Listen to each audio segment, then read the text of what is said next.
Today, I want to talk about 5 ways to get more real estate listings.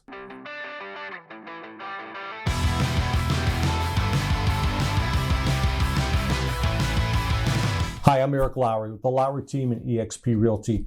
And today I want to talk about how do we get more listings? And kind of how this whole idea, this topic came up is I've spent a lot of time recently working on how do we get more listings for our team. And I thought I would just kind of share with you some ideas I've penciled out and, and some things we're working on. One of the things I've come to realize is 2023 is going to be a challenging year, and it might not be the challenge that most of us going into the year thought it was going to be. I think we thought at some level, at least, we were going to see an influx of more listings. There'd be more coming on the market. And at least to this point in the year, we haven't seen that happen. In fact, kind of the opposite. We've actually seen the amount of inventory go back down a little bit. And we've got to have things to sell. We're in that business, right? So here were 5 things that I came up with, things that we're working on in our team, and I'll share with you. The first one, number 1, is our sphere of influence. Our past clients, the people we know, the people that already like us, know us, and trust us, the people in our social circles. They all know people who are getting ready to sell their home. In some cases, it's our past clients, and if we're not doing a great job of reaching out and communicating with them and finding out how we can continue to help them, we're going to miss out on opportunities because sometimes they'll forget to call us. And, it's just the reality of it. We've got to stay in front of them all the time. We know that, and yet, how do we have more conversations about our need for listings? So whether it's a past client or sphere of influence, a couple things I think we need to make sure we're working on all the time is, one is we all have buyers. We have a lot of buyers we're trying to find homes for. It's still a challenge for us. We still need to be reaching out and doing everything we can to find homes for those buyers.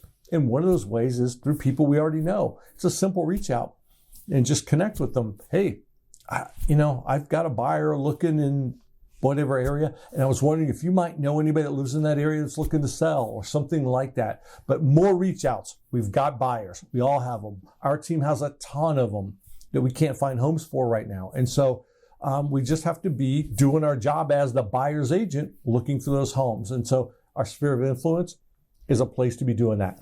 Also offering to everyone, in particular the past clients, but everyone that we know that owns a home, homeowners, do we have them on some kind of a home value report, or I like to call it a home equity report, where people can monitor and see how much equity they have in their home, what is going on with their home value, what's the current value, what would it sell for in today's market, making sure that everybody we know that owns a home is getting some sort of report or information from us, and then we can follow up with them, asking if they got it. Did they have any questions about it? Are they interested in having us refine the value? Do them an actual CMA, a market analysis, if they're actually more considering. It's another way to root out who's actually thinking about selling their home this year. So number 1 is your sphere of influence. We've got to be much more intentional and much more direct approach, I guess you would say, about trying to find listings inside of that. Number 2, farming. And so what that looks like, traditional farming, mail-in postcards to neighborhoods. We all largely know what that looks like. But today, as opposed to when I used to do it 20, 25 years ago, when it was just mass mailing, you can dial in and do a little bit more targeted mailing these days with tools that'll show you who are most likely to sell and that type of thing. But at a very minimum, having some kind of strategy around farming neighborhoods or areas. And here's the thing, it took me a while to figure this out, I'm not going to lie, is that one of the purposes of building that list and mailing it is to build an email list. So you've got to be able to get some kind of an offer out to your farm that requires them to either email you, they probably won't in most cases, but it's an option to consider, or have some kind of a website or landing page where they register to get some kind of a piece of information that they would have interest in. The 20 ways to prepare your home for sale or whatever it might be. where they're giving you that information. So over time, and this takes time, but you build some trust and they actually will give you their contact information where you're then have an email list into that neighborhood, not just your random pushing of postcards. It's a 2-step process. And so you just have to start to get it. Like the email list takes time to build up, but over time it becomes very valuable because then you can market to these people more consistently and it doesn't cost more. So number 2, farming. Number 3 is open houses. Doing open houses is a great way to meet people.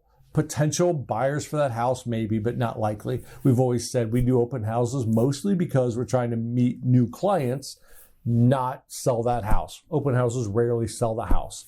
I know you did it once, me too, and it doesn't happen all the time. The purpose though, let's get some sellers in there. Be paying particular attention to when people sign in that you're asking them for their address and having conversations with them around whether they have a home to sell or not. And the great way to ask this question that's less threatening, I like, is asking them in the course of the conversation, are they going to use the equity in their current home to buy their new home? It's just rephrasing, recalibrating the question of do you have a home to sell, but it sounds less salesy. People receive the question better if you ask them, are you looking to use the equity in your current home to buy your new home? And if they say, oh, I don't own a home, well, then you know you've got a renter. Otherwise, you know you've got a seller. You can make notes of that in your CRM and the notes and have further conversations about helping them with the sale of their home because they're obviously looking at a home if they're in an open house. So number 3, open houses. Number 4, for sale by owners and expireds. Everybody knows these are great ways to get listings, and they're also maybe the most intimidating. I know a lot of agents don't want to go knock on a for sale by owner's door. Well, the way to get for sale by owners to turn into listings is to get out there and meet them. You can call them, pick up the phone and call them. That's better than nothing. Please know that doesn't set you apart from every other real estate agent who's out there trying to find a listing. Go knock on the door, meet the people, see the home, get to know them. It'll get you further faster in that relationship where when they're starting then to think they need to hire an agent, you put yourself in a position to be considered for that job. Expired listings are those folks that, didn't make it happen for whatever reason. They're the wrong price on their home or whatever it might be. Why didn't their home sell? They're an opportunity to be the second agent, help them get the correct price, help them get the correct staging, help them with getting their home positioned properly and put the marketing in place that they need to get the home sold. Definitely is a great resource for listings. So for sale by owners and expireds, for sure. The 5th and final one on my list was running seller targeted advertising.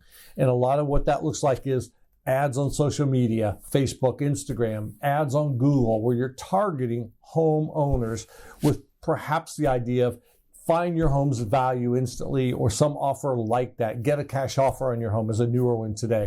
But running ads, spending some money to generate seller leads every month. Now that one, the caveat to that is if you don't have a lot of experience running online advertising, make sure you get some help, do some investigating, learn about some sources that are good at that, because there's a lot of people that will spend your money in that vein, but not get you the results you're looking for. So if you have questions about that or any of these 5, if I can help you in any way, please feel free to reach out. You can book a strategy call with me down below, click the link, or feel free to give me a call, 513-951-1600. Otherwise, I'll talk to you next time.